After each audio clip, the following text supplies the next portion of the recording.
بسم اللہ الرحمن الرحیم۔ السلام علیکم۔ آپ ہماری ویڈیو کو لائک کر دیا کریں اور ساتھ ہی ہمارے چینل کو سبسکرائب بھی کر دیں اور ہر نئی نوٹیفیکیشن کے لیے بیل آئیکن کو بھی دبا دیں۔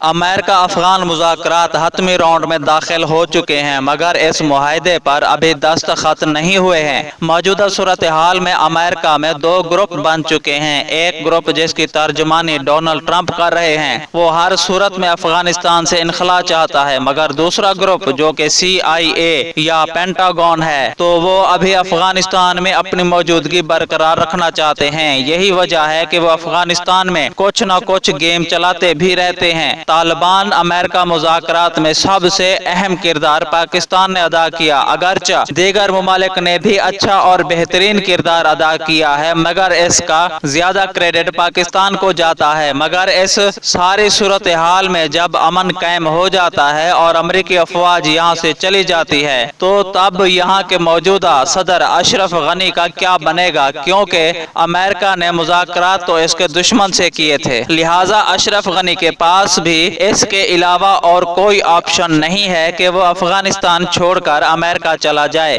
اسی حوالے سے نجی ٹی وی چینل کے ایک پروگرام میں جنرل ریٹائرڈ نعیم خالد لودھی نے کہا ہے کہ اشرف غنی سب سے بڑا لوزر ہے۔ امریکہ کو تو جو نقصان ہوا ہے سو ہوا ہے، مگر اس کے بعد جس شخص کو زیادہ نقصان پہنچا ہے وہ اشرف غنی ہے۔ انہوں نے بات جاری رکھتے ہوئے کہا کہ اگر امریکی افواج چلی جاتی ہے تو وہ الیکشن ہار جائے گا اور اس کے بعد طالبان اس کے ساتھ کیا سلوک کریں گے وہ تاریخ کا حصہ بنے گا۔ لہٰذا یہی وجہ ہے کہ اشرف غنی کی شدید خواہش ہے کہ افغانستان کے الیکشن امریکہ کی موجودگی میں ہوں اور وہ یہاں سے کبھی نہ جائے۔ بصورت دیگر افغانستان سے امریکہ کے لیے جانے والے آخری جہاز میں آخری شخص اشرف غنی ہی ہوگا۔